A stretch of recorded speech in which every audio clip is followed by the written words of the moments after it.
Hello बच्चों, this is Aftab Siddiqui और आज लेकर आ गए हैं क्लास 12 का चैप्टर नंबर 13 न्यूक्लियाई, जिसके अंदर हम लोग देखेंगे न्यूक्लियर स्ट्रक्चर।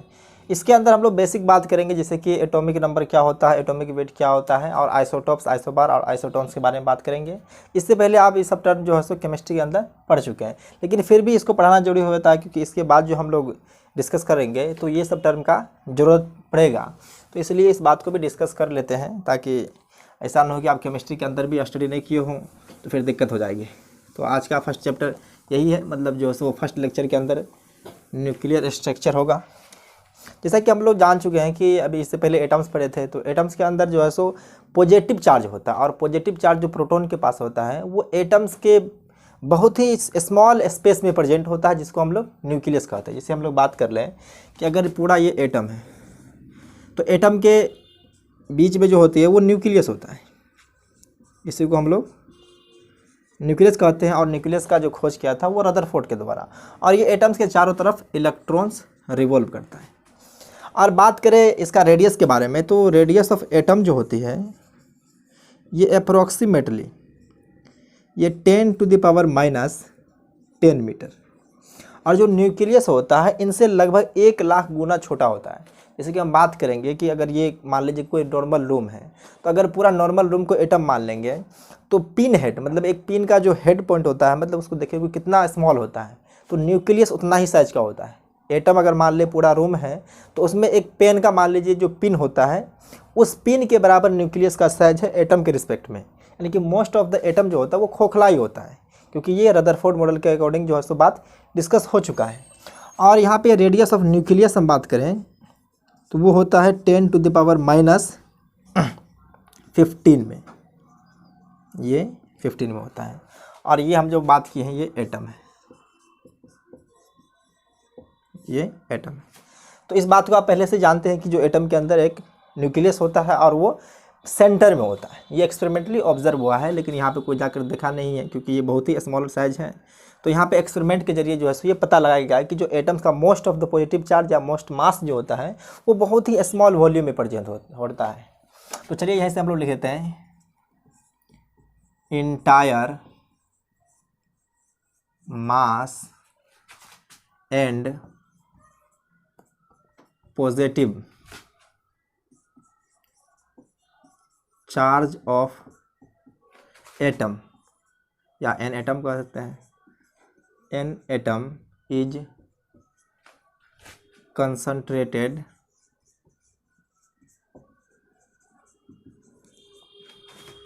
इन very small space called as, इसी को हम लोग कहते हैं न्यूक्लियस। ये है न्यूक्लियस।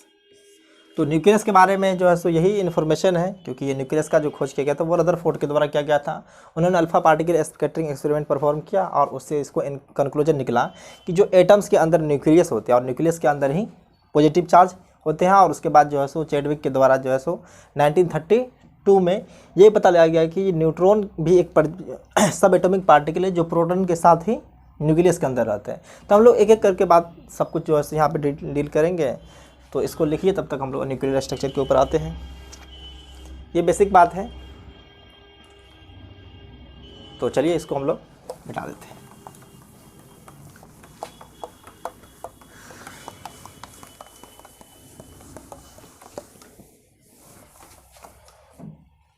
तो मेन बात हम लोग देखने वाले हैं कि न्यूक्लियर स्ट्रक्चर, क्योंकि ये समझिए कि न्यूक्लियर फिजिक्स की शुरुआत है। ये न्यूक्लियर फिजिक्स एक बहुत बड़ा ब्रांच फिजिक्स में माना जाता है, न्यूक्लियर स्ट्रक्चर, और शुरुआत यहीं से है। इससे पहले भी आप लोग 9th-10th में न्यूक्लियस का नाम सुने होंगे, तो वो बेसिक बात थी, उसकी ज़रूरत भी नहीं है। लेकिन आज का जो लेक्चर होने वाला है यहीं से समझिए न्यूक्लियर फिजिक्स की शुरुआत हो रही है। तो न्यूक्लियस के अंदर जो होते हैं प्रोटॉन और न्यूट्रॉन होते हैं। तो यहाँ पर लिख सकते हैं inside nucleus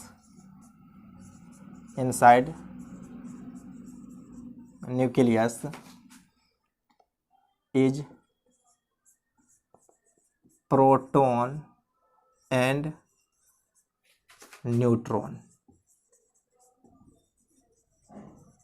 are present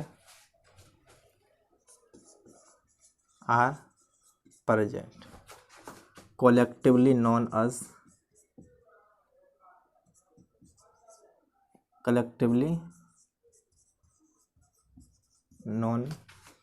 as इसको न्यूक्लियन भी कहा जाता है। अब ये न्यूक्लियन कोई भारी टर्म नहीं है। देखिए, न्यूक्लियस के अंदर प्रोटॉन और न्यूट्रॉन होते हैं, तो दोनों को कलेक्टिवली अगर बात करेंगे टोटल नंबर ऑफ जो न्यूक्लियन कितने हैं, तो उसमें हम लोग प्रोटॉन और न्यूट्रॉन दोनों कंसिडर करेंगे। तो ये प्रोटॉन है और ये न्यूट्रॉन है, इन दोनों को मिला करके जो हम लोग उसको कंसिडर करते हैं उसी को न्यूक्लियन कहते हैं। तो न्यूक्लियन मतलब ये होता है कि जो न्यूक्लियस के अंदर जो पार्टिकल है उसी को न्यूक्लियन कहते हैं, और न्यूक्लियस के अंदर जो पार्टिकल प्रेजेंट होते हैं वो प्रोटॉन और न्यूट्रॉन होता है। तो इसी को हम लोग न्यूक्लियन कंसिडर करते हैं, ये इसको न्यूक्लियंस कहते हैं। क्योंकि अगर एक भी प्रोटॉन रहेगा तो उसको न्यूक्लियन कहेंगे, और यहाँ पे जो है सो जब भी बात करेंगे तो मल्टीपल न्यूक्लियन होगा, क्योंकि एक प्रोटॉन हो चाहे एक न्यूट्रॉन हो तो उसको हम लोग न्यूक्लियंस कह सकते हैं। तो यहाँ से हम लोग बात कर लेते हैं पहले प्रोटॉन क्या है, न्यूट्रॉन क्या है। इससे पहले भी आप जानते हैं प्रोटॉन के बारे में, तो फिर भी बात कर लेते हैं। जैसे कि हम लोग बात करते हैं प्रोटॉन के बारे में। प्रोटॉन क्या है? एक पॉजिटिव चार्ज एंटिटी है जो न्यूक्लियस के अंदर प्रेजेंट होता है। इसके बारे में तो इतना बात तो आप जानते ही हैं। अगर इसके ऊपर हम लोग बात कर लेते हैं चार्ज के बारे में, चार्ज क्या है, मास क्या है। अगर चार्ज बात करें तो चार्ज के बारे में आप पहले से ही जानते हैं कि ये चार्ज प्रोटॉन के पास जो होता है उतना ही होता है जितना कि इलेक्ट्रॉन के पास है, लेकिन साइन का डिफरेंस होता है। इलेक्ट्रॉन पे जो चार्ज होता है उसको हम लोग -e से रिप्रेजेंट करते हैं और इसको +e से करेंगे, और उसका वैल्यू अगर बात करें तो प्लस में आ जाएगा 1.6 × 10⁻19 कूलम। यही चार्ज होता है प्रोटॉन के पास। अगर हम मास के बारे में बात करेंगे तो मास जो होता है प्रोटॉन का वो होता है 1.67 टू 1.6 × 26 × 10⁻⁻27 kg। अब इसको जो रिप्रेजेंट किया जाता है सिर्फ हाइड्रोजन एटम से रिप्रेजेंट कर सकते हैं। सिंबल इसका बात करें तो सिंबल तो आप जानते हैं कि जो प्रोटॉन को P से भी रिप्रेजेंट हम लोग करते हैं, लेकिन सिंबल जो इसका स्पेशली होता है वो हाइड्रोजन लिखते हैं, मतलब ये हाइड्रोजन का न्यूक्लियस। अगर बात करें हम हाइड्रोजन एटम की, अगर मान लेते हैं कि ये हाइड्रोजन एटम है, इसके चारों तरफ जो है सो इलेक्ट्रॉन रिवॉल्व कर रहा है, ये हाइड्रोजन एटम है।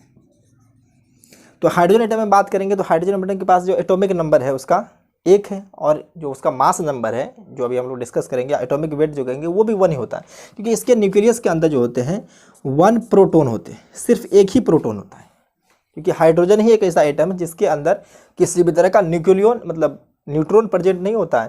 तो यहाँ पे जो हाइड्रोजन का न्यूक्लियस है उसको हम लोग कंसिडर कर लेते हैं, और इसका सिंबल जो होता है ये यही हो जाता है। अब हम बात कर लेते हैं न्यूट्रॉन के बारे में, तो यहीं पे कर लेते हैं न्यूट्रॉन। तो इसको तो लिखने की ज़रूरत है नहीं। तो सेकंड बात है न्यूट्रॉन के बारे में।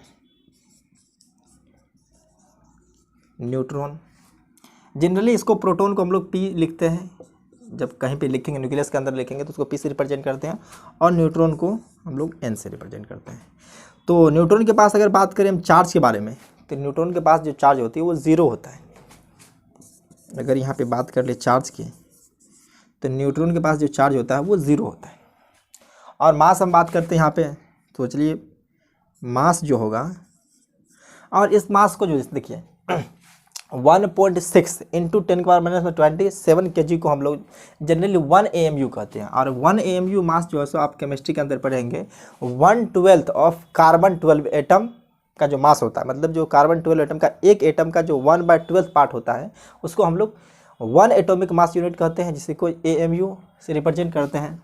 तो इसको हम लोग 1 AMU भी कह सकते हैं, मतलब स्लाइटली इसको अप्रोक्सीमेटली 1 AMU भी कंसिडर किया जाता है। तो जनरली हम लोग जब प्रोटॉन का मास का बारे में बात करेंगे तो उसको नेक्स्ट टाइम से 1 AMU लिखेंगे। तो 1 AMU भी सेम इतना ही होता है, 1.66 × 10⁻⁻27 kg होता है।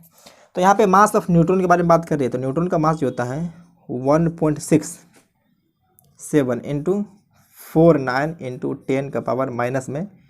10⁻⁻27 kg।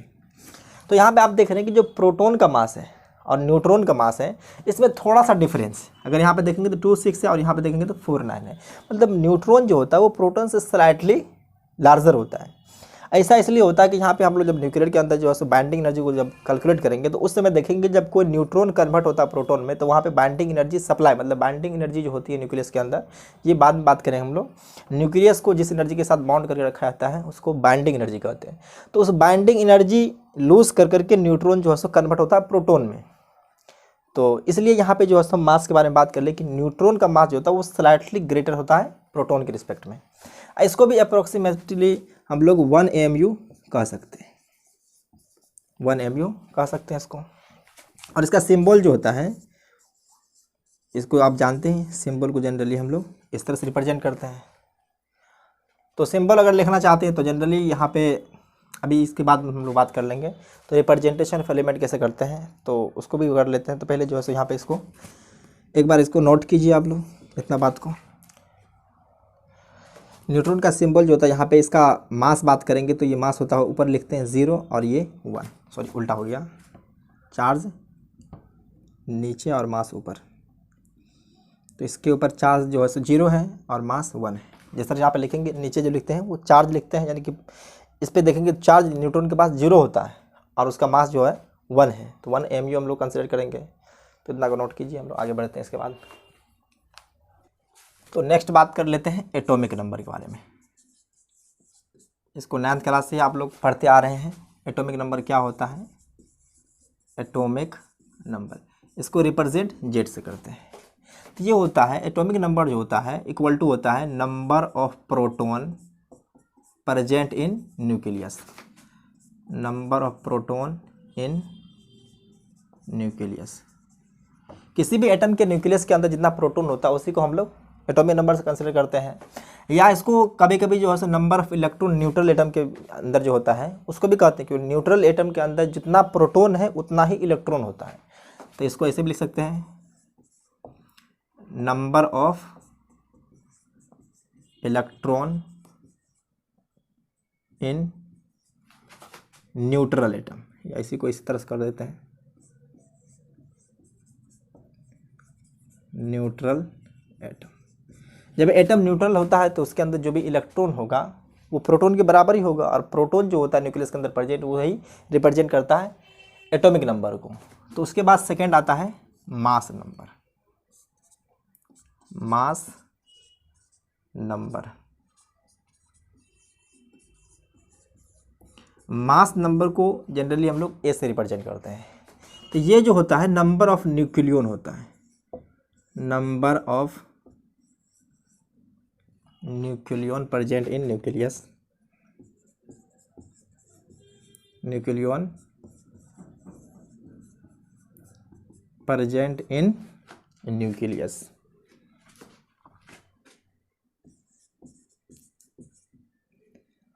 न्यूक्लियस, अब ये न्यूक्लियस के अंदर जो नंबर ऑफ न्यूक्लियंस होते हैं, अब न्यूक्लियन को हम लोग जो है सो collectively number of proton plus number of neutron के बराबर मानते हैं, कि टोटल नंबर ऑफ न्यूक्लियन जो होगा वो न्यूक्लियस के अंदर जो पार्टिकल है यानी कि प्रोटॉन और न्यूट्रॉन, उसी के कलेक्शन को हम लोग कहते हैं। तो थोड़ा इसको इस तरह बढ़ा के लिखते हैं, या न्यूक्लियन जो होगा, न्यूक्लियन को हम लोग लिख सकते हैं number of proton plus number of neutron. तो P फॉर प्रोटॉन और N फॉर न्यूट्रॉन होता है। अगर हम चाहें तो इसको ऊपर भी लिख सकते हैं, ये प्रोटॉन को रिप्रेजेंट कर रहा है और N जो है ये न्यूट्रॉन को रिप्रेजेंट कर रहा है। तो यहाँ से हम लोग एटॉमिक नंबर जो लिखेंगे, सॉरी मास नंबर लिखेंगे, वो A जो होगा वो हो जाएगा N प्लस P। अब देखिए, ये जब भी मास नंबर होता है, वो मास नंबर जो होता है वो देख रहे हैं कि इंटीजर में होगा। जनरली नंबर ऑफ न्यूट्रॉन, जो न्यूट्रॉन होते हैं वो इंटीजर में होगा, तो 1 2 3 4 5 होता है, और नंबर ऑफ प्रोटॉन जो होते हैं वो भी इंटीग्रल मल्टीपल में ही होगा। तो यहाँ पे जो मास नंबर आने वाला है वो हमेशा इंटीजर रहेगा, और यहाँ पे एटॉमिक वेट से और इसका मास में ये दोनों अलग अलग चीज़ें। अभी हम बात कर लेते हैं एटॉमिक वेट के बारे में, क्योंकि मास नंबर जब भी हम लोग बात करेंगे तो मास नंबर जो होता है न्यूक्लियस के अंदर प्रेजेंट न्यूट्रॉन और प्रोटॉन का सम जो होता है, मतलब टोटल नंबर ऑफ न्यूक्लियन जो होगा वो प्रोटॉन और न्यूट्रॉन दोनों को ऐड करके हम लोग कंसिडर कर सकते हैं। उसके बाद थर्ड है एटॉमिक वेट। एटॉमिक वेट और एटॉमिक वेट जो होती है ये, इसको एटॉमिक वेट मतलब क्या है कि एटम्स का मास, तो टोटल एटम्स का जो मास होगा, एटम्स मास। और एटम्स का मास जो होता है जनरली एटम के अंदर बात करें तीन चीज़ें होती हैं, प्रोटॉन होता है, न्यूट्रॉन होता है और इलेक्ट्रॉन होता है। तो इलेक्ट्रॉन का अगर हम लोग बात करें, इलेक्ट्रॉन के पास भी मास होता है, तो इलेक्ट्रॉन के पास जो मास होती है वो प्रोटॉन और न्यूट्रॉन के रिस्पेक्ट में अगर देखा जाए तो ये 2000 टाइम्स छोटा होता है, मतलब 1840 ऐसे कंसिडर किया जाता है कि जो इलेक्ट्रॉन होते हैं, अगर इलेक्ट्रॉन का हम लोग मास की बात करेंगे तो मास ऑफ इलेक्ट्रॉन जो होता है जनरली 9.1 इंटू 10⁻31 kg होता है। और मास ऑफ प्रोटॉन के बारे में बात कर लें, जो प्रोटॉन का मास होता है वो होता है 1.67 और 26 इंटू 10⁻27 होता है, -27 kg। और देख रहे हैं कि इससे कितना है, लगभग 1000 गुना ज़्यादा है इसमें है, और इसमें मल्टीपल देखें तो लगभग ये 1800 गुना जो है 1800 गुना ज़्यादा होता है। इसी तरह से मास ऑफ न्यूट्रॉन जो होते हैं वो लगभग इसी के बराबर होता है, प्रोटॉन के बराबर है। तो एटम्स का टोटल मास निकालने के लिए हमको तीनों का सम करना पड़ेगा, न्यूट्रॉन का मास, प्रोटॉन का मास और इलेक्ट्रॉन का मास। लेकिन इलेक्ट्रॉन का मास इतना छोटा है, अगर मान के चलिए किसी आदमी के पास 10,000 है, दूसरे के पास भी 10,000 है, और किसी के पास मान लीजिए 1 रुपये है, तो वो आदमी क्या कहेगा कि मेरे पास 1000, दूसरा कहेगा 1000 है, वो जो है सीधा कह देगा मेरे पास कुछ नहीं है। क्योंकि ऐसा ही होता है कि अगर जब हम लोग हायर नंबर को कंसिडर करते हैं, जैसे मान लीजिए कि 1000 के सामने 1 का कोई वैल्यू नहीं है, उसी तरह से जो अगर हम बात कर लेंगे 1 करोड़, तो 1 करोड़ के सामने जो 1000 का वैल्यू भी कुछ नहीं होता है। तो उसी तरह से हम लोग जब कंपेरिजन करते हैं तो जब लार्जर नंबर आता है तो उसके अगल बगल अगर छोटा नंबर आता है तो उसको हम लोग निगलेक्ट कर देते हैं। तो एटम्स का मास कैलकुलेट करने के लिए तीनों पार्टिकल का मास को हम लोग ऐड करेंगे, लेकिन यहाँ पे जो इलेक्ट्रॉन है उसका मास बहुत ही स्मॉलर है, तो उसको निगलेक्ट करके ही चलते हैं।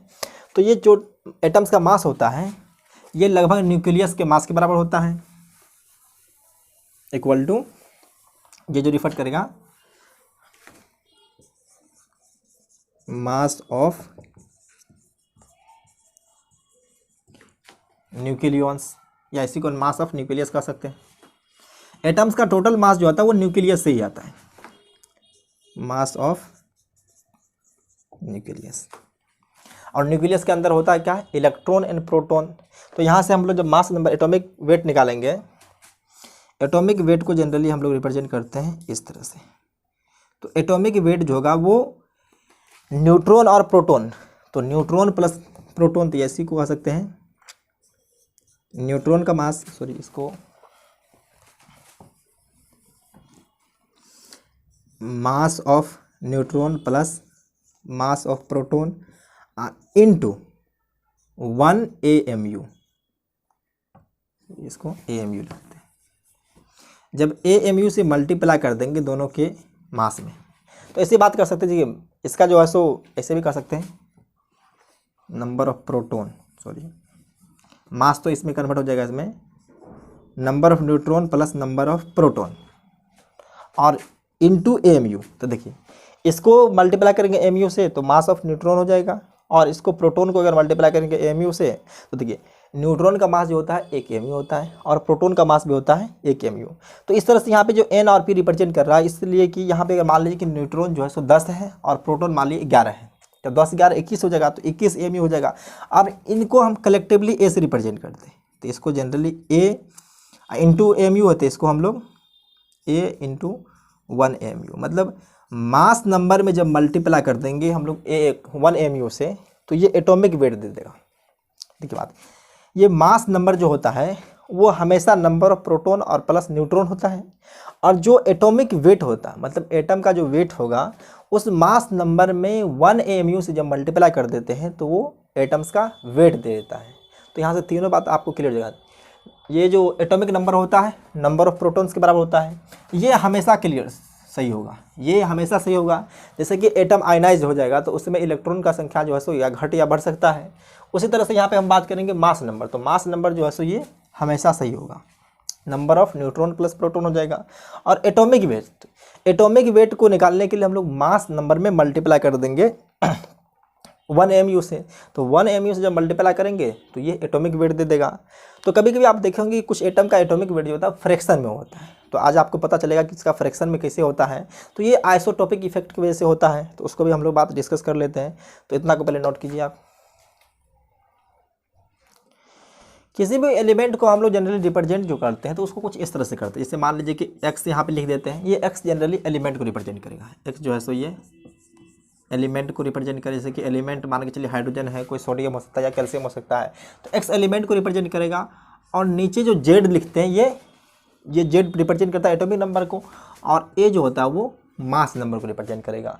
या इसी को हम लोग ऐसे भी लिख सकते हैं कभी, और एक्स इक्वल टू जेड इस तरफ और ए जो होता है इस तरफ, जहाँ पे ए रिप्रेजेंट कर रहा है मास नंबर और ये जो जेड है वो एटॉमिक नंबर को रिप्रेजेंट करता है, एटॉमिक नंबर को। अगर हम लोग एग्जाम्पल की बात करेंगे, जैसे मान लीजिए कि ऑक्सीजन है, तो ऑक्सीजन का एटॉमिक नंबर जो होता है वो 8 होता है, और एटॉमिक मास नंबर जो होता है वो 16 होता है। या इसी को हम लोग ऐसे भी रिप्रेजेंट कर सकते हैं, 8 इस तरफ लिख करके 16 इस तरफ लिख सकते हैं। इसी तरह से हम लोग जैसे मान लीजिए कि कार्बन को रिप्रेजेंट करते हैं, तो कार्बन को अगर मान लीजिए तो कार्बन का जो एटॉमिक नंबर होता है वो 6 होता है, और एटॉमिक मास नंबर जो होता है वो 12 होता है। अभी हम सिर्फ ऊपर जो लिखा होता है उसको मास नंबर कहते हैं, ये मास नंबर है, तो ये फ्रैक्शन में नहीं हो सकता है। जैसे मान लीजिए इसका आइसोटोप होता है, तो इसका आइसोटोप जो होता है C12 भी होता है, C13 भी होता है और C14 भी होता है। तो इसको चाहे तो हम इसको कुछ इस तरह से भी लिख सकते हैं, C12। उसी तरह से अगर आप चाहें तो नाइट्रोजन को भी रिप्रेजेंट कर सकते हैं, जैसे कि नाइट्रोजन, तो नाइट्रोजन का एटॉमिक नंबर जो होता है वो 7 होता है, और मास नंबर जो होता है वो 14। या इसको ऐसे भी रिप्रेजेंट कर सकते हैं, इस तरफ 7 इस तरफ 14। तो ये रिप्रेजेंटेशन ऑफ एलिमेंट होता है। किसी भी एलिमेंट को हम जो रिप्रेजेंट करते हैं तो नीचे लिखते हैं एटॉमिक नंबर, और ऊपर जो लिखते हैं उसको मास नंबर कहते हैं। तो इतना बात को अगर जान लिए हैं तो इसके बाद जो हम लोग क्लासिफिकेशन ऑफ न्यूक्लियाई करते हैं, जिसको अंदर हम लोग आइसोटोप, आइसोबार और आइसोटोन्स के बारे में बात करेंगे। तो इसको नोट कर लीजिए। चलिए,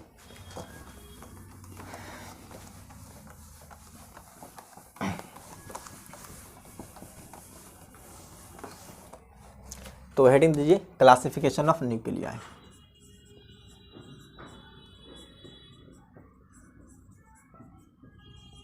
क्लासिफिकेशन ऑफ न्यूक्लियाई। तो पहले हम लोग बात करेंगे आइसोबार के, सॉरी आइसोटॉप के बारे में। तो फर्स्ट जो है वो है आइसोटॉप। आइसोटॉप्स, तो आइसोटॉप के बारे में इससे पहले भी आप लोग जानते हैं कि अगर एटॉमिक नंबर सेम है और एटॉमिक मतलब मास नंबर जो होता है वो डिफरेंट होता है, तो उसको हम लोग कहते हैं आइसोटॉप्स। तो यहाँ पे लिख सकते हैं atoms of same element. Same element कह दिए तो इसका मतलब है कि उसका एटॉमिक नंबर जो होगा वो फिक्स होगा। Same element whose nuclei, nucleus का प्लूरल जो होता है उसको न्यूक्लियाई कहते हैं। यानी न्यूक्लियस मतलब एक न्यूक्लियस, और न्यूक्लिया जो कह दिए हैं तो मल्टीपल न्यूक्लियस के बारे में बात हो रही है। Nuclei having same number of, atomic number जो होता है वो प्रोटॉन का नंबर को कहते हैं। तो यहाँ पे जो एटॉमिक नंबर सेम होता है तो एटॉमिक नंबर मतलब प्रोटॉन का नंबर सेम होगा।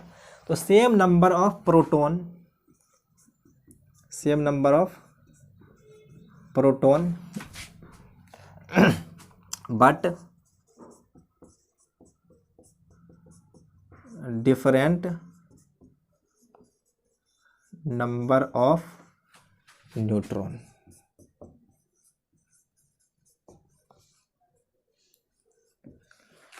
तो आइसोटोप के अंदर जो होते हैं वो एटम प्रोटॉन की संख्या जो होगी वो सेम होगा और न्यूट्रॉन की संख्या होगा डिफरेंट होगा, तभी तो मास नंबर डिफरेंट आता है। अगर हम लोग इसको बात कर ले यहाँ पे कि atomic number,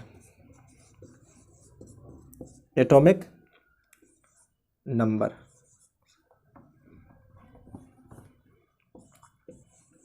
atomic number generally इसको हम लोग जेड से रिप्रेजेंट करते हैं, तो यहाँ पे सेम होने वाला है क्योंकि ये सेम, क्योंकि एटॉमिक नंबर जो होता है वो नंबर ऑफ प्रोटॉन्स के बराबर होते हैं और न्यूक्लियाई के पास यहाँ पे जो न्यूक्लियस के अंदर देख रहे हैं तो नंबर ऑफ प्रोटॉन जो है वो सेम है, तो ये जो एटॉमिक नंबर है वो सेम होने वाला है।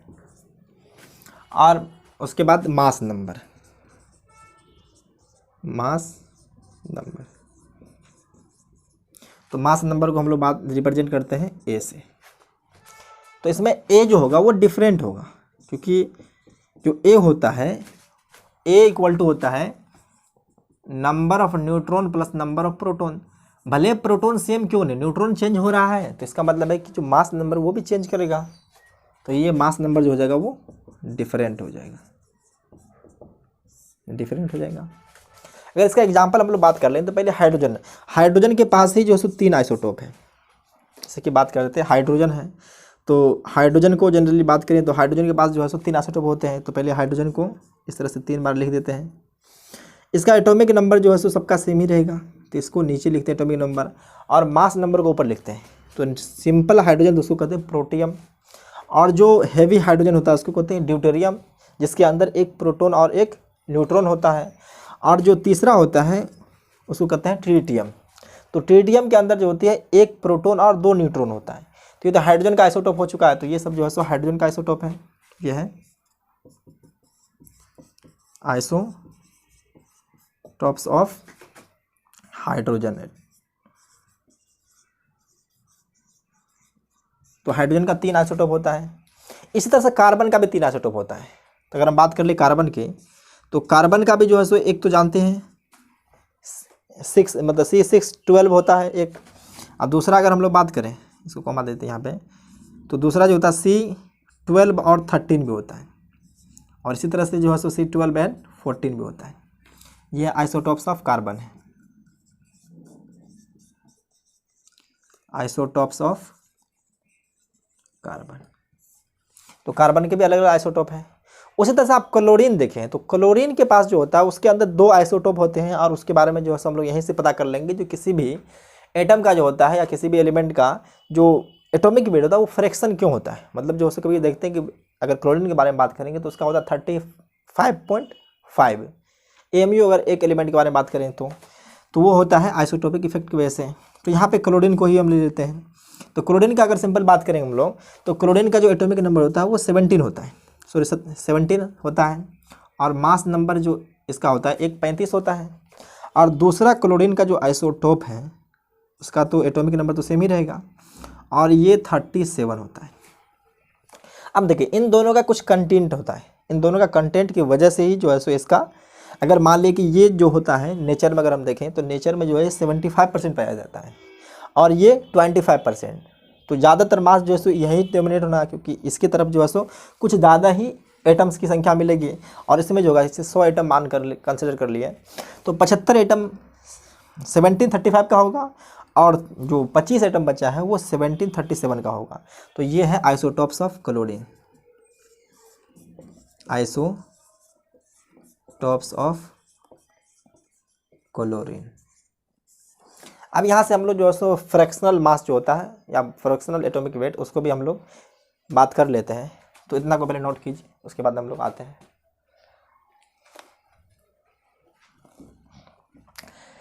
तो देखिए फ्रैक्शनल एटॉमिक वेट क्या होता है। फ्रैक्शनल एटॉमिक वेट, या इसी को एवरेज एटॉमिक वेट भी कहा जाता है, क्योंकि एवरेज जो होता है वो जरूरी नहीं कि वो हमेशा इंटीजर में ही हो। एवरेज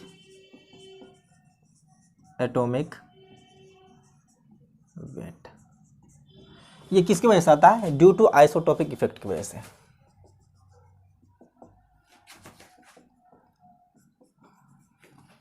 तो यहाँ पे जो हम लोग यहाँ पे बात करते हैं एवरेज एटॉमिक वेट या फ्रैक्शनल, तो ये होता है A1 × N1 plus A2 × N2 plus A3 into N3 dot dot dot इसी तरह से आते रहेगा। यहाँ पे जो है सो मान कर चलिए ये जो फर्स्ट है ये A1 है, तो इसको जो मानते हैं हम लोग mass number of first isotope, या इसी को कहते हैं हम लोग एटॉमिक वेट जनरली कंसिडर कर लेते हैं कि ये जो हो जाएगा, जो फर्स्ट आइसोटोप का जो मास होगा वो A1 देगा, सेकेंड आइसोटोप का जो मास होगा वो A2 देगा, और थर्ड आइसोटोप का जो मास होगा वो A3 देगा। तो यहाँ से हम लोग लिख लेते हैं, यहाँ पे A1 क्या है, मास ऑफ फर्स्ट आइसोटोप, और N जो है फ्रैक्शन ऑफ, मतलब कितना फ्रैक्शन है,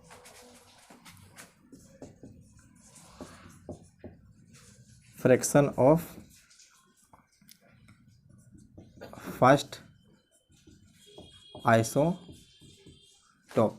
उसी तरह से A2 हो जाएगा मास ऑफ सेकेंड आइसोटोप, और जो N2 हो जाएगा फ्रैक्शन ऑफ सेकेंड आइसोटोप। इसी तरह से अगर बात कर ले A3, तो A3 भी जो हो जाएगा वो मास ऑफ थर्ड आइसोटोप, और जो N3 हो जाएगा वो फ्रैक्शन है, फ्रैक्शन ऑफ थर्ड आइसोटोप। इसी पे एक क्वेश्चन हम लोग कर लेते हैं, जैसे क्लोरीन का हम लोग बात कर लिए थे, तो एक क्वेश्चन है,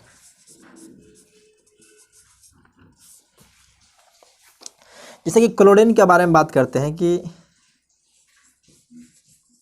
क्लोरीन के पास दो आइसोटोप होते हैं।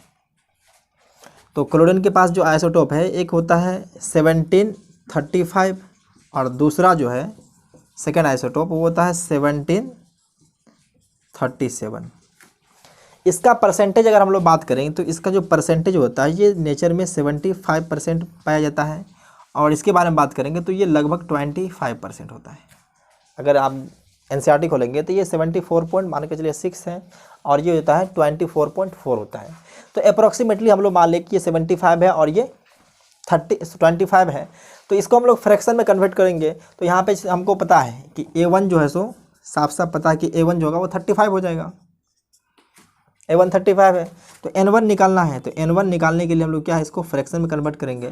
तो फ्रैक्शन में कन्वर्ट करने के बाद ये आ जाएगा, इसका 25 से डिवाइड कर देंगे तो 3/4 आ जाएगा, ये 3/4। और इसी तरह से यहाँ पे हम लोग निकाल लेते हैं A2, तो A2 तो 37 आ जाएगा, A2 37 है। और उसी तरह से N2 निकाल लेते हैं, तो N2 का जो वैल्यू आ जाएगा 25, ये परसेंटेज में, तो फ्रैक्शन में कन्वर्ट करेंगे तो ये आ जाएगा लगभग 25/100 है, तो ये 1/4 हो जाएगा। और यहाँ से हम लोग एवरेज एटॉमिक मास निकाल लेते हैं, तो यहाँ से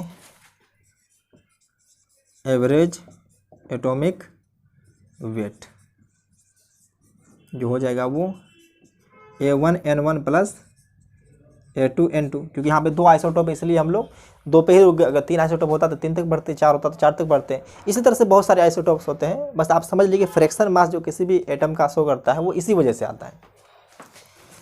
तो यहाँ से हम लोग लिखेंगे तो 35 × 3/4 अब प्लस 37 × 1/4 हो जाएगा। तो 35 को 3 टर्म्स में अगर मल्टीप्लाई करेंगे तो ये हो जाएगा लगभग क्या कम्प्लीटली 105/4 प्लस ये 37/4 है। तो इसको अगर आप ऐड करेंगे तो देखिए 7 5 12 हो जाएगा, कैरी 1 बचा, 3 1 4, तो 142/4, और इसको डिवाइड करने के बाद जो है सो 35.5 आएगा। तो अगर मास नंबर है तो इसको लास्ट में हम लोग AMU भी लगा सकते हैं। तो पता चल गया कि किसी भी एटम्स का जो है सो एटॉमिक वेट होता है वो फ्रैक्शन में क्यों होता है, तो वो होता है ड्यू टू आइसोटोपिक इफेक्ट। तो ये होता है, अगर यहाँ पे लिखना चाहें कलर बदल के लिख देते हैं, यहाँ पे ये जो अपीयर्स होता है, appears due to isotopic effect. Isotopic effect की वजह से ही, क्योंकि एक एटम अगर मान कर ले, हम लोग एलिमेंट के बारे में बात कर ली, जैसे कि अभी देखिए हाइड्रोजन का, तो हाइड्रोजन का जो है सो 3 आइसोटोप पड़े, प्रोटियम, ड्यूटेरियम और ट्रिटियम। उसी तरह से यहाँ पे क्लोरीन की बात की तो क्लोरीन का भी जो है सो 2 एटम होता है। अगर वहाँ पे हाइड्रोजन की बात करेंगे तो वो जो ड्यूटेरियम और ट्रिटियम होता है वो हाईली अनस्टेबल होता है, वो नेचर में पाया नहीं जाता है, उसको एक्सपेरिमेंटली हम लोग जो उसको बनाते हैं उसके इस्तेमाल में लाने के लिए। तो यहाँ पे बेसिकली जो नेचर में पाया जाता है वो क्लोरीन का 2 आइसोटोप जो होते हैं वो 75% फर्स्ट वाला मतलब 35 मास नंबर वाला और सेकेंड जो 37 वाला ये मोस्टली अबंडेंट होते हैं। उसी तरह से आप देखे होंगे कि जनरली और सब एटम होते हैं उन सब का भी एटॉमिक मास जो होते हैं एटॉमिक वेट जो होते हैं वो फ्रैक्शन में होते हैं। तो यही रीजन है, तो इसको नोट कीजिए। उसके बाद हम लोग आइसोबार पढ़ते हैं।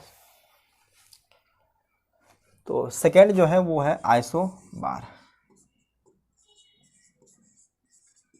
आइसोबार्स, तो आइसोबार के बारे में आप इससे पहले भी जानते हैं कि इसमें मास नंबर सेम होता है और एटॉमिक नंबर जो होता है वो डिफरेंट होता है।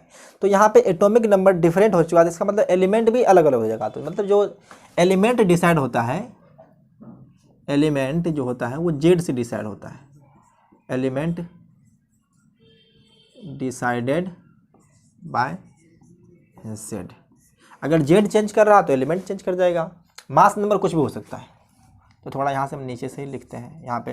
तो इसमें जो एटम हो जाएगा डिफरेंट एलिमेंट का होगा जिसका न्यूक्लियस की संख्या जो कि वो सेम होगा। तो इसमें बात करते हैं हम लोग atoms of different element, different element whose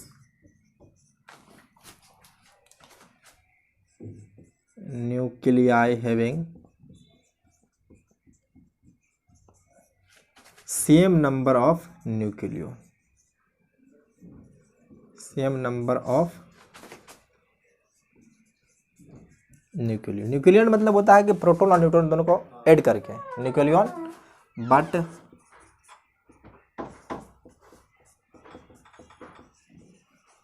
different number of proton and neutron. तो इसमें हम लोग बात करते हैं जेड के बारे में। तो जेड मतलब एटॉमिक नंबर, तो जेड जो होगा इसका डिफरेंट हो जाएगा। जेड जो होता है उसमें डिफरेंट होता है। डिफरेंट इसलिए कि प्रोटॉन डिफरेंट है और जो मास नंबर होगा वो सेम होता है। मास नंबर, सॉरी ये तो मास नंबर को ही रिप्रेजेंट करता है। इसमें जो मास नंबर है वो सेम है। अगर इसका हम लोग एग्जांपल देखेंगे तो एग्जांपल देख लेते हैं। फर्स्ट जैसे कि हाइड्रोजन का हम लोग 3 आइसोटोप देखे हैं। तो एक होता है ट्रिटियम जिसका एटॉमिक नंबर 1 और एटॉमिक वेट मास नंबर जो होता है वो 3rd होता है। या इसी का हीलियम, तो हीलियम का भी जो है सो आप देखेंगे तो ये इसका भी आइसोटोप होते हैं। तो यहाँ पे देखिए हीलियम का जनरली आप जानते हैं कि जो उसका एटॉमिक नंबर 2 होता है और एटॉमिक वेट जो होता है वो 4 होता है या मास नंबर 4 होता है। तो यहाँ पे देख रहे हैं तो इसमें अगर आप देखेंगे तो प्रोटॉन दोनों में डिफरेंट है। अगर प्रोटॉन भी डिफरेंट है और न्यूट्रॉन भी डिफरेंट है। इसमें देखेंगे तो कितना प्रोटॉन है, तो 1 प्रोटॉन है और 2 न्यूट्रॉन है। और इसके अंदर देखेंगे तो 2 प्रोटॉन है और 1 न्यूट्रॉन है। देखिए प्रोटॉन और न्यूट्रॉन, देखिए प्रोटॉन जो है सो इसमें 1 प्रोटॉन, इसमें 2 प्रोटॉन। प्रोटॉन अलग है, इसमें भी 2 न्यूट्रॉन, इसमें भी न्यूट्रॉन 1 न्यूट्रॉन।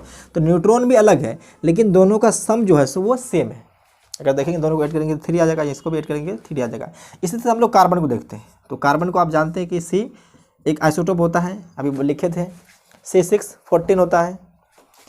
और इसी तरह से नाइट्रोजन के बारे में तो आप जानते ही हैं, नाइट्रोजन C714 होता है। तो इसके अंदर हम लोग प्रोटॉन देखेंगे तो प्रोटॉन 6, इसमें प्रोटॉन जो होगा 7 प्रोटॉन हो जाएगा, 7 प्रोटॉन। और न्यूट्रॉन को निकालना, न्यूट्रॉन निकालने के लिए क्या होता है कि जो मास नंबर में से हम लोग माइनस कर देंगे। तो नंबर ऑफ न्यूट्रॉन्स निकालना है, नंबर ऑफ न्यूट्रॉन्स जब निकालना होगा तो ऐसे करेंगे A माइनस Z करके। ये नंबर ऑफ न्यूट्रॉन्स निकालने का तरीका है। जानते हैं कि मास नंबर जो होता है वो प्रोटॉन और न्यूट्रॉन के सम से होता है और जो एटॉमिक नंबर होता है वो नंबर ऑफ प्रोटॉन्स के बराबर होता है। तो यहाँ पे देखिए मास नंबर कितना है, 14 है और जो एटॉमिक नंबर है वो 7 है। तो यहाँ पे जो प्रोटॉन की इसमें न्यूट्रॉन हो जाएगा वो 7 न्यूट्रॉन हो जाएगा। इसी तरह से इसमें भी हो जाएगा ये 8 न्यूट्रॉन है। तो कलेक्टिवली देख रहे हैं तो दोनों में प्रोटॉन की संख्या भी डिफरेंट है और न्यूट्रॉन की संख्या भी डिफरेंट है, लेकिन दोनों का सम जो है वो सेम है। अगर हम बात करेंगे न्यूक्लियन, टोटल न्यूक्लियन बात करेंगे तो टोटल न्यूक्लियन क्या होता है, प्रोटॉन और न्यूट्रॉन दोनों को ऐड कर मिला करके जो होता है उसको हम लोग न्यूट्रॉन कहते हैं। तो जिसमें ऐसा एलिमेंट जिसके न्यूक्लियस के अंदर जो होते हैं, मतलब ऐसा एटम जिसके न्यूक्लियाई के अंदर जो होते हैं वो सेम नंबर ऑफ न्यूक्लियंस होते हैं। चाहे प्रोटॉन और न्यूट्रॉन डिफरेंट डिफरेंट हो सकता है, लेकिन उसके अंदर जो है सो न्यूक्लियन की संख्या, मतलब सम ऑफ प्रोटॉन और न्यूट्रॉन जो होगा वो सेम होना चाहिए। तो ऐसे एटम्स को हम लोग आइसोबार्स कहते हैं। तो इसी तरह से एक आइसोटोन होता है, तो इसको नोट कीजिए। उसके बाद हम लोग आइसोटोन्स पे आते हैं। तो थर्ड बात करते हैं आइसोटोन्स की। तो नाम सुन के ही लग रहा होगा आइसोटोन्स मतलब न्यूट्रॉन से रिलेटेड कुछ बात होगी। आइसोटोन्स, तो इसमें भी अगर आइसोटोन्स कर रहे हैं तो एलिमेंट जो होगा वो अलग अलग होगा, लेकिन उसके अंदर जो नंबर ऑफ न्यूट्रॉन होगी न्यूक्लियाई के अंदर वो सेम होता है। यहाँ पे लिख सकते हैं एटम्स ऑफ डिफरेंट एलिमेंट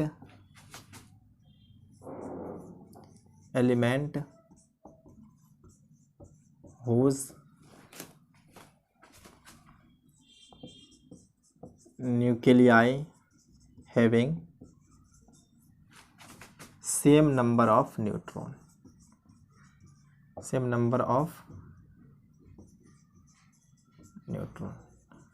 अब प्रोटॉन बराबर हो भी सकता है और नहीं भी हो सकता है, इससे कोई मतलब नहीं है। यहाँ पे जो न्यूट्रॉन की संख्या होनी चाहिए वो सेम होनी चाहिए। तो जैसे हम बात कर लें हम लोग जेड के बारे में, तो जेड भी डिफरेंट होगा, जेड जो होगा वो डिफरेंट होगा। उसी तरह से अगर बात कर ले तो ए जो होगा वो भी डिफरेंट होगा,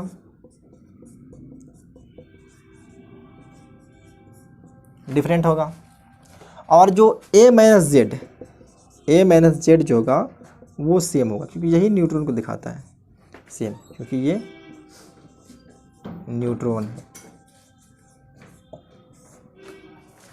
अगर हम बात करें इसका एग्जांपल ले लें तो इसका एग्जांपल जो होता है वो लिथियम है। तो लिथियम का अगर बात करें तो ये 3 7 होता है, और बेरिलियम के बारे में बात करें तो बेरिलियम का जो है सो 4 होता है। तो इसमें देख लीजिए, तो इसमें जो है सो ये 4 है, तो ये भी बेरिलियम 8 होता है। तो इसके अंदर आप न्यूट्रॉन देखें तो प्रोटॉन पहले देख लीजिए। तो प्रोटॉन जो है इसमें 3 प्रोटॉन, और इसमें जो प्रोटॉन है वो 4 प्रोटॉन है। इसके अंदर न्यूट्रॉन जो है वो 4 न्यूट्रॉन, और इसके अंदर भी न्यूट्रॉन जो है सो 4 न्यूट्रॉन है। तो दोनों के अंदर देखने की न्यूट्रॉन सेम हो रहा है। तो ऐसे एलिमेंट को, ऐसे एटम्स को हम लोग कहते हैं आइसोटोन्स। तो लिथियम और बेरिलियम जो है एक दूसरे के आइसोटोन्स हैं। तो ये हो गया है। तो अब हम लोग बात करते हैं थोड़ा सा न्यूक्लियस का शेप, साइज और उसके डेंसिटी के बारे में। तो न्यूक्लियस का शेप जनरली बात करेंगे तो स्फेरिकल ही होता है। उसके अंदर डेविएशन जो होता है बहुत ही कम होता है, लगभग 10% से कम ही होता है। तो उसके बाद जो है उसका हम लोग जो न्यूक्लियाई डेंसिटी है, मतलब न्यूक्लियर डेंसिटी होता है वो बहुत ही ज़्यादा होती है। उसको हम लोग कैलकुलेशन के थ्रू जो है सो जानते हैं। तो पहले इसको नोट कीजिए, उसके बाद उस पर आते हैं। तो नेक्स्ट टर्म है shape, size and density of, density को जनरली हम लोग रो से रिप्रेजेंट करेंगे, डेंसिटी ऑफ न्यूक्लियस। तो लास्ट में इस तरह बेस स्टार लगा देते हैं। पहले हम लोग बात करते हैं शेप के बारे में। शेप तो ऐसा देखा गया कि जनरली ये एक्सपेरिमेंट के जरिए जो है सो पता चला है कि जो एटम्स होते हैं और एटम्स के अंदर न्यूक्लियाई है, तो एटम्स का भी साइज जो होता है वो ऑलमोस्ट स्फेरिकल होता है, और न्यूक्लियस का भी साइज जो होता है, सॉरी शेप के बारे में बात कर रहे हैं।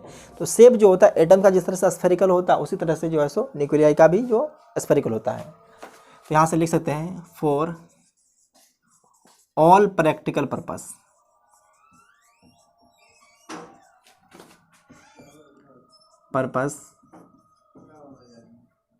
for all practical purpose shape of nuclei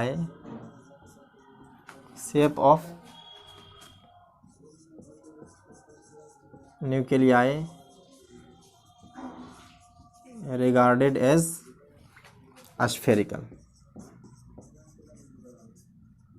इसका इसका जो शेप होता है वो स्फेरिकल माना गया है। इसके अंदर डेविएशन जो होता है वो लगभग 10% से कम ही होता है। तो अगर बात कर लेंगे डेविएशन फॉर स्फेरिकल शेप जो होता है, स्फेरिकल शेप, वो लगभग 10% से कम ही होता है। इसलिए जो है इनका शेप को जनरली कंसिडर किया जाता है कि न्यूक्लियर का जो शेप है वो स्फेरिकल होता है। जनरली इस तरह से हम लोग बात करते हैं। तो ये न्यूक्लियस है। सॉरी, थोड़ा सा और सही से कर लेते हैं।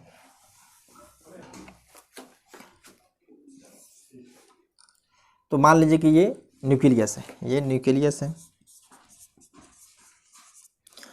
और इसका मान के चलिए रेडियस कंसिडर कर लिए कि r है। तो आप इसका वॉल्यूम निकाल सकते हैं।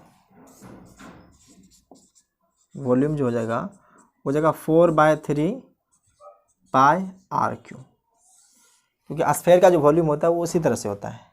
उसके बाद हम लोग सेकेंड बात कर ले, शेप तो हो गया, साइज के बारे में। साइज मतलब कितना होता है, तो चलिए साइज के बारे में देख लेते हैं।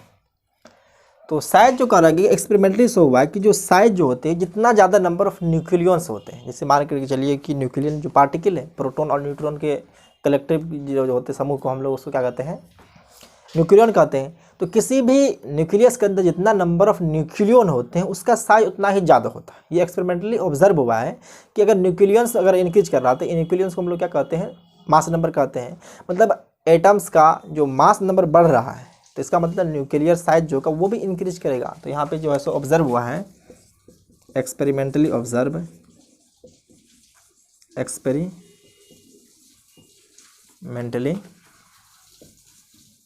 ऑब्जर्व, जो वॉल्यूम होता है, मतलब वॉल्यूम ही होगा, क्योंकि अगर हम बात करेंगे स्फेरिकल है तो इसका वॉल्यूम की बातें हैं। Volume of nucleus directly personal to number of nucleons होता है, नंबर ऑफ न्यूक्लियंस। और नंबर ऑफ न्यूक्लियंस को हम लोग मास नंबर से भी रिप्रेजेंट कर सकते हैं। तो इसको रिप्रेजेंट कर सकते हैं हम लोग ए से, मतलब मास नंबर से। तो यहाँ से वॉल्यूम ऑफ न्यूक्लियस अभी तो हम लोग निकाले हैं, वॉल्यूम ऑफ न्यूक्लियस जो होगा 4/3 पाई r⁴ होगा। तो ये 4/3 पाई r⁴ जो होगा वो डायरेक्टली प्रोपोर्शनल टू ए होगा। आप जानते हैं कि 4/3 और पाई जो है तो वो कांस्टेंट, अगर कांस्टेंट को डिवाइड करते हैं तो प्रोपोर्शनल साइन में कोई फर्क नहीं आने वाला है। तो यहाँ से जो है सो r³ डायरेक्टली प्रोपोर्शनल टू ये हो जाएगा। तो इस तरफ अगर दोनों तरफ अगर हम क्यूब रूट ले लें तो ये हो जाएगा r डायरेक्टली प्रोपोर्शनल टू 1/3। और इसको जब हम लोग प्रोपोर्शनल साइन को हटाते हैं तो यहाँ से आ जाएगा r = r0 a का पावर 1/3। और यहाँ पे जो r0 आ गया है ये कांस्टेंट है, ये r0 जो है ये है कांस्टेंट। और इसका वैल्यू देखेंगे तो ये फर्मी में आता है 1.2 × 10⁻⁻15 मीटर। मीटर कहते हैं क्योंकि जनरल देखिए जो मास नंबर है वो तो यूनिटलेस है, नंबर ऑफ न्यूट्रॉन्स और नंबर ऑफ प्रोटॉन है, तो जो कोई भी नंबर होती है वो यूनिटलेस होता है। तो r0 का जो यूनिट होगा वो होगा मीटर में। तो क्योंकि डिस्टेंस ही है तो क्योंकि रेडियस का साइज जो होता है वो r = तो अगर इस तरफ अगर मीटर है तो इस तरफ भी मीटर होना चाहिए, और ये यूनिटलेस है तो इसका यूनिट है, तो इसका यूनिट जो देखेंगे तो वो मीटर होता है। तो जनरली इसको 1.2 फर्मी भी कहते हैं। फर्मी मतलब होता है कि 10⁻⁻10 को कहते हैं। अगर लिखना चाहेंगे तो 1 फर्मी = 10⁻⁻15 मीटर होता है। जिस तरह से आप पढ़े होंगे कि 10⁻⁻10 मीटर को कहते हैं 1 एंगस्ट्रम। इसको 1 एंगस्ट्रम कहते हैं, 10 उल्टा कह दिए, 10⁻⁻10 मीटर जो होता है इसको 1 एंगस्ट्रम कहा जाता है। उसी तरह से 1 फर्मी जो होता है वो 10⁻⁻15 मीटर होता है। 10⁻⁻10 मीटर जो होता है उसको 1 एंगस्ट्रम कहते हैं। उसी तरह से जो 10⁻⁻15 मीटर होता है उसको 1 फर्मी कहते हैं। तो ये तो बात होगी साइज के बारे में और ये शेप के बारे में। तो अब हम लोग बात करते हैं डेंसिटी को। तो यहीं से हम लोग डेंसिटी निकाल सकते हैं। डेंसिटी क्या होती है, मास बाय वॉल्यूम होता है। तो कर लेते हैं हम लोग। इसको लिख लीजिए।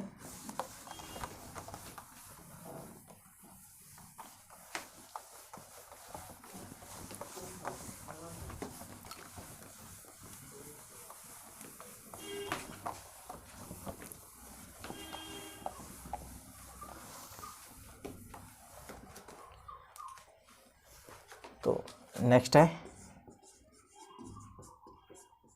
Density of nucleus.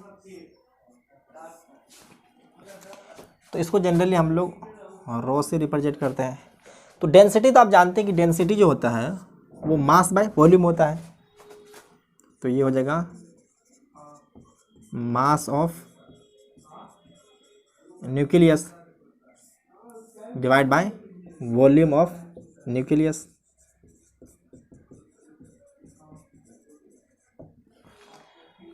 तो मास कैसे निकालते हैं, मतलब इसका मास जो होगा उसको वेट कहते हैं। तो मास नंबर में अगर 1 AMU से मल्टीप्लाई कर दे तो मास नंबर कितना होता है A इंटू 1 AMU और डिवाइड बाय वॉल्यूम। तो जानते हैं 4/3 pi r cube, 4/3 pi r cube होता है। तो यहाँ से हम लोग जानते हैं कि R इक्वल टू जो होता है वो होता है R0 A⁻1/3। यहाँ पे R0 एक कांस्टेंट है और A जो है सो मास नंबर होता है। इसी तरह से हम लोग रो को यहाँ से डिफाइंड करना चाहें तो सबका वैल्यू पुट कर देते हैं फिलहाल, अभी रहने दीजिए। तो ये A है और AMU को भी जल्द वैसे ही रहने देते हैं फिलहाल 1 यूनिट तक। तो A को रहने दीजिए A ही, और ये 1 AMU divide by 4/3 pi. R cube को क्या लिख सकते हैं R0 और 1/3। इसका अगर क्यूब करेंगे तो ये आ जाएगा R0 क्यूब और ये A है। तो देखिए ये A और ये A कैंसिल हो जाएगा।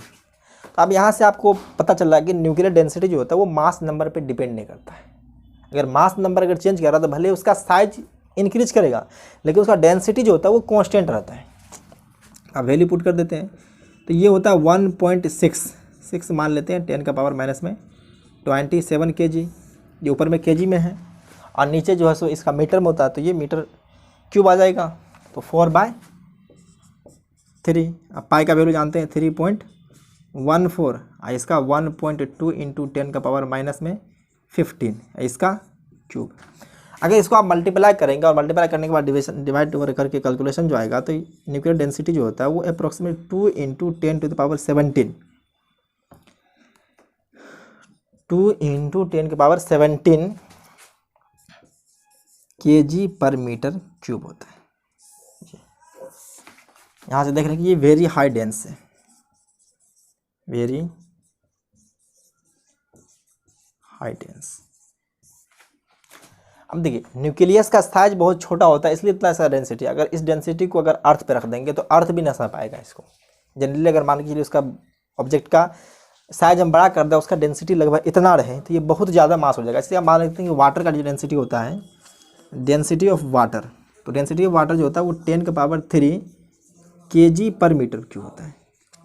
अगर हम इससे मतलब कंपेयर करें तो ये लगभग जो होता है वो 10 अगर इसको देखेंगे 14 टाइम्स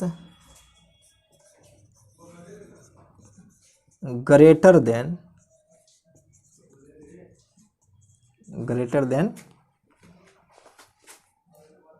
डेंसिटी ऑफ, या इसी को ये जो है nuclear density greater than density of water. यहाँ पे न्यूक्लियर डेंसिटी किधर गया ये यहाँ से इसको सेंटेंस पूरा लिख लीजिएगा। न्यूक्लियर डेंसिटी इज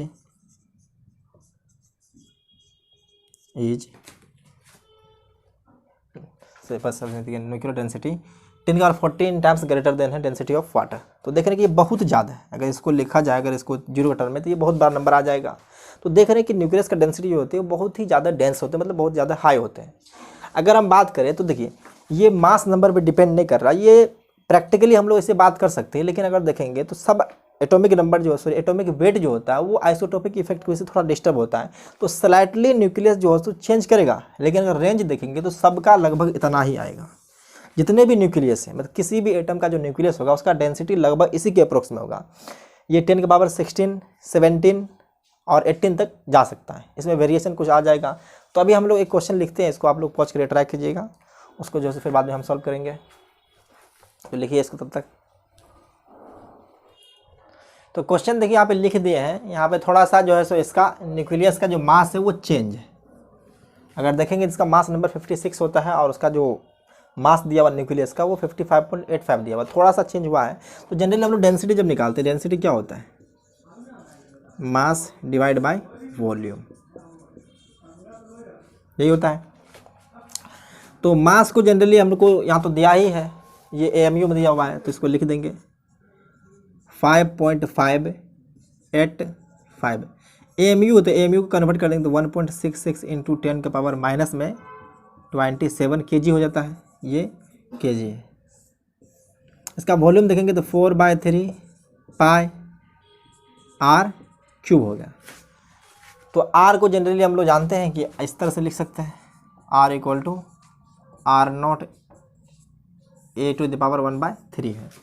तो यहाँ से आर क्यू का वैल्यू भी हम लोग लिख सकते हैं, तो 5.585 into 1.66 into 10 to the power minus 27 kg divide by 4/3। इसको भी वैल्यू, इसका भी वैल्यू रख ही लेते हैं हम लोग, तो ये हो जाएगा 3.14 इंटू r0 क्यूब, तो ये r0 क्यूब इंटू a। तो अगर यहाँ से आप देख सकते हैं जो वैल्यू है कैंसिल नहीं हो रहा, क्योंकि ये a अलग है, ये 56 दिया हुआ है। 5.85 into 1.66 10 to the power minus 27 kg, ये मीटर क्यूब है, ये इसका जो यूनिट हो जाएगा वो मीटर क्यूब हो जाएगा। अब सबका वैल्यू को हम लोग पुट करेंगे, तो ये हो जाएगा 4/3 इंटू 3.14। r0 का वैल्यू अभी इससे पहले लिखे थे हम लोग 1.2 इंटू 10 का पावर माइनस में 15 to the power cube into A का वैल्यू यहाँ पे दिया हुआ 56। तो देखिए इस बार कैंसिल नहीं हो रहा, ये दोनों टर्म जो है सो इस बार कैंसिल नहीं हो रहा, लेकिन थोड़ा सा आप देख रहे हैं कि इनसे ज़्यादा है। तो इसका भी डेंसिटी जो होता है वो इसका लगभग डेंसिटी होता है 2.2 into 10 to the power 70 kg per metre cube. अगर आप कैलकुलेट करेंगे तो कुछ इतना ही आएगा।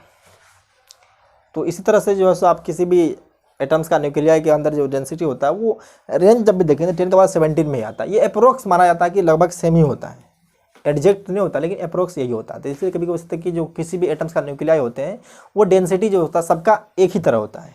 तो आप देख सकते हैं डेंसिटी कितना ज़्यादा हाई डेंस है। तो आज के लिए बस इतना ही, आप लोग पढ़ाई करते रहिए। Take care, bye bye.